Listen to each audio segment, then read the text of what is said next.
Greetings and welcome to the August 17th edition of Reading Through the Bible in a Year from Mighty Through God. Today I'll be reading Nehemiah chapter 12, verse 27 through chapter 13, verse 31. 1 Corinthians 11, verses 1 through 16. Psalm 35, verses 1 through 16. And Proverbs 21, verses 17 and 18. And today I'm reading from the New International Version. This section is titled Dedication of the Wall of Jerusalem. At the dedication of the Wall of Jerusalem, the Levites were sought out from where they lived and were brought to Jerusalem to celebrate joyfully the dedication with songs of thanksgiving, with the music of cymbals, harps, and lyres. The musicians also were brought together from the region around Jerusalem, from the villages of the Netophathites, from Beth Gilgal, and from the area of Geba and Asmaveth. For the musicians had built villages for themselves around Jerusalem. When the priests and Levites had purified themselves ceremonially, they purified the people, the gates, and the wall. I had the leaders of Judah go up on top of the wall. I also assigned 2 large choirs to give thanks. One was to proceed on top of the wall to the right, toward the dung gate. Hoshea and half the leaders of Judah followed them, along with Azariah, Ezra, Meshullam, Judah, Benjamin, Shemaiah, Jeremiah, as well as some priests with trumpets, and also Zechariah, son of Jonathan, the son of Shemaiah, the son of Mattaniah, the son of Micaiah, the son of Zakur, the son of Asaph, and his associates, Shemaiah, Azarel, Milalai, Gilalai, Mai, Nethanel, Judah, and Hanani, with musical instruments prescribed by David, the man of God. Ezra, the teacher of the law, led the procession. At the fountain gate, they continued directly up the steps of the city of David, on the ascent to the wall, and passed above the site of David's palace to the water gate on the east. The second choir proceeded in the opposite direction. I followed them on top of the wall, together with half the people, past the tower of the ovens to the broad wall, over the gate of Ephraim, the Jeshanah gate, the fish gate, the tower of Hananel, and the tower of the 100. As far as the sheep gate, at the gate of the guard, they stopped. The 2 choirs that gave thanks then took their places in the house of God. So did I, together with half the officials, as well as the priests, Eliakim, Messiah, Miniamim, Micaiah, Elionai, Zechariah, and Hananiah with their trumpets, and also Messiah, Shemaiah, Eleazar, Uzai, Jehohanan, Malchiah, Elam, and Ezer. The choirs sang under the direction of Jezrahiah, and on that day they offered great sacrifices, rejoicing because God had given them great joy. The women and children also rejoiced. The sound of rejoicing in Jerusalem could be heard far away. At that time, men were appointed to be in charge of the storerooms for the contributions, first fruits, and tithes. From the fields around the towns, they were to bring into the storerooms the portions required by the law for the priests and the Levites, for Judah was pleased with the ministering priests and Levites. They performed the service of their God and the service of purification, as did also the musicians and gatekeepers, according to the commands of David and his son Solomon. For long ago, in the days of David and Asaph, there had been directors for the musicians and for the songs of praise and thanksgiving to God. So in the days of Zerubbabel and of Nehemiah, all Israel contributed the daily portions for the musicians and the gatekeepers. They also set aside the portion for the other Levites, and the Levites set aside the portion for the descendants of Aaron. Chapter 13. On that day, the book of Moses was read aloud in the hearing of the people, and there it was found written that no Ammonite or Moabite should ever be admitted into the assembly of God, because they had not met the Israelites with food and water, but had hired Balaam to call a curse down on them. Our God, however, turned the curse into a blessing. When the people heard this law, they excluded from Israel all who were of foreign descent. Before this, Eliashib, the priest, had been put in charge of the storerooms of the house of our God. He was closely associated with Tobiah, and he had provided him with a large room formerly used to store the grain offerings and incense and temple articles, and also the tithes of grain, new wine, and olive oil prescribed for the Levites, musicians, and gatekeepers, as well as the contributions for the priests. But while all this was going on, I was not in Jerusalem, for in the 32nd year of Artaxerxes, king of Babylon, I had returned to the king. Sometime later, I asked his permission and came back to Jerusalem. Here I learned about the evil thing Eliashib had done in providing Tobiah a room in the courts of the house of God. I was greatly displeased, and threw all Tobiah's household goods out of the room. I gave orders to purify the rooms, and then I put back into them the equipment of the house of God, with the grain offerings and the incense. I also learned that the portions assigned to the Levites had not been given to them, and that all the Levites and musicians responsible for the service had gone back to their own fields. So I rebuked the officials and asked them, "Why is the house of God neglected?" Then I called them together and stationed them at their posts.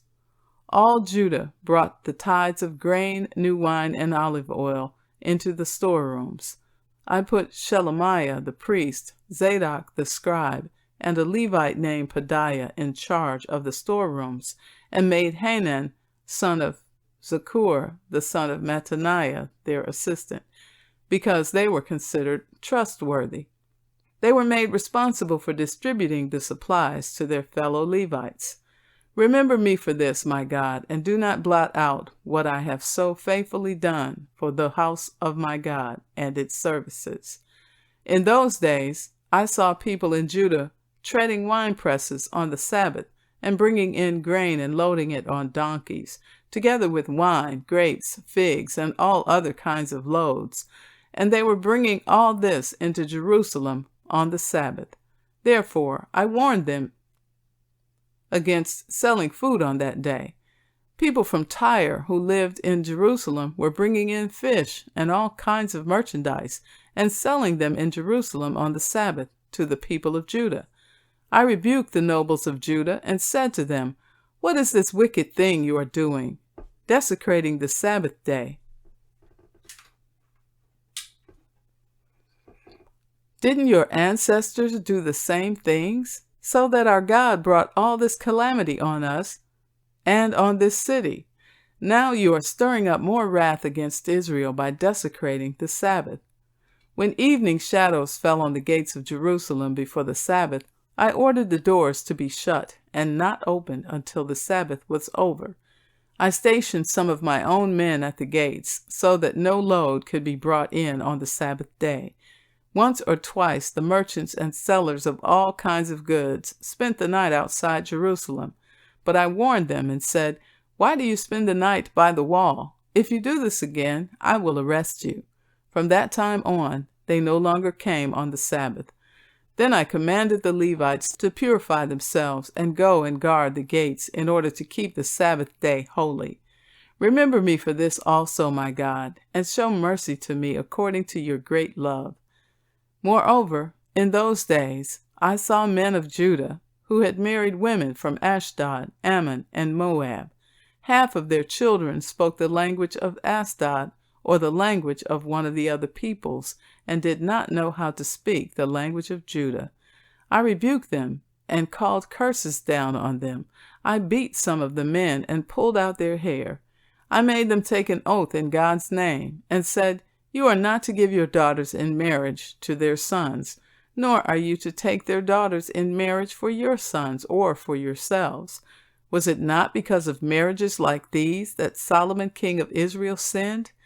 Among the many nations there was no king like him. He was loved by his God, and God made him king over all Israel. but even he was led into sin by foreign women. Must we hear now that you too are doing all this terrible wickedness and are being unfaithful to our God by marrying foreign women? One of the sons of Joiada, son of Eliashib, the high priest, was son-in-law to Sanballat the Horonite, and I drove him away from me. Remember them, my God, because they defiled the priestly office and the covenant of the priesthood and of the Levites. So I purified the priests and the Levites of everything foreign, and assigned them duties, each to his own task. I also made provision for contributions of wood at designated times, and for the first fruits. Remember me with favor, my God. 1 Corinthians chapter 11. This section is titled, On Covering the Head in Worship. Follow my example as I follow the example of Christ. I praise you for remembering me in everything and for holding to the traditions just as I passed them on to you. But I want you to realize that the head of every man is Christ, and the head of the woman is man, and the head of Christ is God. Every man who prays or prophesies with his head covered dishonors his head. But every woman who prays or prophesies with her head uncovered dishonors her head. It is the same as having her head shaved. For if a woman does not cover her head, she might as well have her hair cut off. But if it is a disgrace for a woman to have her hair cut off or her head shaved, then she should cover her head. A man ought not to cover his head, since he is the image and glory of God. But woman is the glory of man. For man did not come from woman, but woman from man.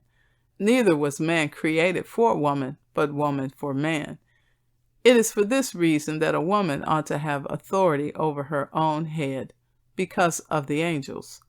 Nevertheless, in the Lord, woman is not independent of man, nor is man independent of woman. For as woman came from man, so also man is born of woman. But everything comes from God.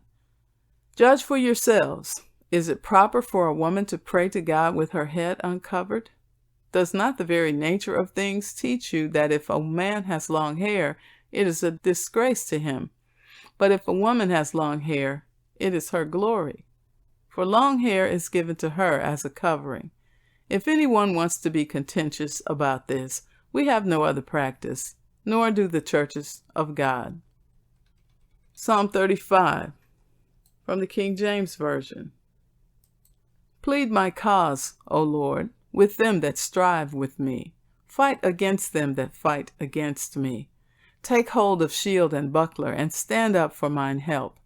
Draw out also the spear, and stop the way against them that persecute me. Say unto my soul, I am thy salvation. Let them be confounded and put to shame that seek after my soul. Let them be turned back and brought to confusion that devise my hurt. Let them be as chaff before the wind, and let the angel of the Lord chase them. Let their way be dark and slippery, and let the angel of the Lord persecute them. For without cause they have hid for me their net in a pit, which without cause they have digged for my soul. Let destruction come upon him at unawares, and let his net that he hath hid catch himself. Into that very destruction let him fall. And my soul shall be joyful in the Lord. It shall rejoice in his salvation.